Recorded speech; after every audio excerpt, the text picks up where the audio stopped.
Go back to today's breaking news story, a police shooting in Raleigh, a large protest in downtown that followed. RPD tells us someone called them to North Rogers Lane right off New Bern Avenue last night about a person with a gun. Police say Javier Torres was shot after running from a responding officer and refusing orders to put down the gun. RPD's police chief will soon speak. Oh, there she is. Let's go ahead and listen in. Last night that have had a significant and major impact on our city. One event precipitated the other, and I will address them both. At approximately 6:40 p.m. on March 10th, the Raleigh police officers responded to a call regarding a man with a gun in the 1000 block of North Rogers Lane. Upon arrival, the Raleigh police officer observed an individual that matched the suspect description given by the 911 caller. The individual was later identified as Javier Torres, age 26. The officer commanded Mr. Torres to stop and drop his weapon. Mr. Torres ignored the commands and proceeded to flee.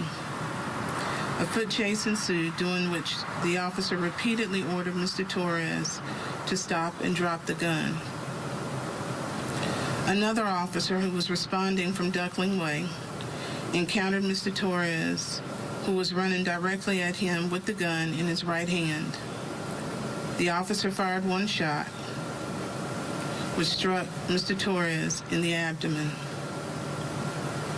Mr. Torres was transported to the hospital where he is currently being treated. A handgun was located at the scene of the shooting. The officer who discharged the firearm was wearing a body-worn camera that was activated and captured the incident. Other officers who were present also had body-worn cameras that were activated. We will be filing a petition for the release of the body-worn camera footage later this morning. And while I cannot give details about the investigation, I do want to take a moment to address some misinformation that is circulating on social media. The body-worn camera footage will show that some of those statements were inaccurate. I can state that one round was fired, and I can also state that Mr. Torres was shot in the abdomen. I can further state that this is an ongoing investigation, and more information will be provided as it becomes available and in my 5-day report to the city manager. As a result of the reckless and false information that has been spread on social media, a number of spontaneous protests occurred during the night, which resulted in minor damage to property in and around the downtown area. While the Raleigh Police Department upholds the public's right to peaceful protests, we do want to remind our community that damaging another person's property or causing injury to them is unlawful. And so we ask the protesters to please conduct themselves within the boundaries of the law. And as we ask the public not to rush to judgment in this incident, we ask that you allow this investigation to take its course so that it can be completed in a thorough and transparent manner. Are there any questions? Did Mr. Torres ever threaten police verbally or say anything, or did the officer who fired the shot just see him running toward him? Several parts of your question will come out in the 5-day report. And have you seen the body camera footage yet? Yes, ma'am, I have. And is there anything significant you thought that it showed that really talks about what happened? Can you repeat your question? Is there anything that stuck out to you on the body camera that will really clear up some of that social media misinformation? Absolutely. Is there anything you want to touch on specifically? No, that's why we're seeking the petition to release the video so that the viewers can draw their own opinion. And for the Raleigh residents who saw some of the protests on the news and saw this happening, what do you want them to know, people who weren't there? This is not who we are as a city. But it's also important that individuals who have a desire to voice their concerns, there is a method by which they can do that without damaging other people's property, without harming other folk in the process.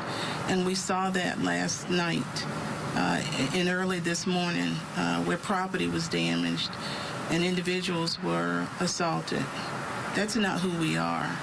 And those aspects, damaging property, hurting others, is not protected under First Amendment. Well, Chief, a lot of emotions running high this morning, those folks in the community protesting. What do you say to them to try to calm them and to get a sense of peace from the protesters and from the community? As a chief of police, I can clearly understand the frustration. But that frustration impacts all of us in this community. Aren't we all tired of this? I am. But I say to the community, where there is the opportunity to voice those concerns, do it without destroying our city. And I have to say, since you asked the question, to our media, you've got to be partners in giving accurate and timely information. And that's not happening either like it should. Collectively, residents, citizens, visitors, media, police, we each have an obligation. And telling the truth is part of it. Chief, I have a question. Back to those protests, we had some reports that they actually showed up to your home. Do you think they took that too far if that was the case? Of course I do. If I'd stand here and say anything differently, I wouldn't be true to myself or to you. I understand the frustration. But what happened tonight, last night, was wrong on a lot of levels. I know that this might be investigative, but did your officer try any other tactics to take down the suspect? The officer initially asked Mr. Torres to stop. That was the first line of communication. Can I talk with you? Can you stop? And to clarify, was that the officer who was originally pursuing Mr. Torres? Yes, ma'am. And just to kind of clarify the events after that was Mr. Torres running toward another officer who saw him. Was that officer able to say anything or did he give any commands? And I can't recall, but the video will show that. Now, Chief, you mentioned a lot of rumors and things like that circulating on social media, and one thing that we've been hearing, and I'm hoping that you could clear up, is that this has something to do with maybe a call about some pizza and the rumor about somebody stealing a pizza, anything like that. Can you comment on that? No, ma'am. The 911 call, and I believe we've released that, it's in reference to an individual with a gun, a man with a gun. You will see that the individual does have a pizza box, but he also has a gun. And that's the original call that went out. Do you have a status of condition on the man that was shot? We do not. Your officer, how long has he been with the department?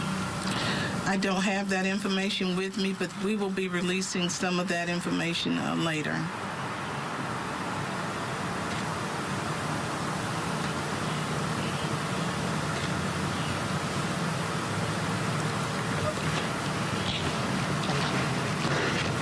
Thank you. We want to thank you all for coming.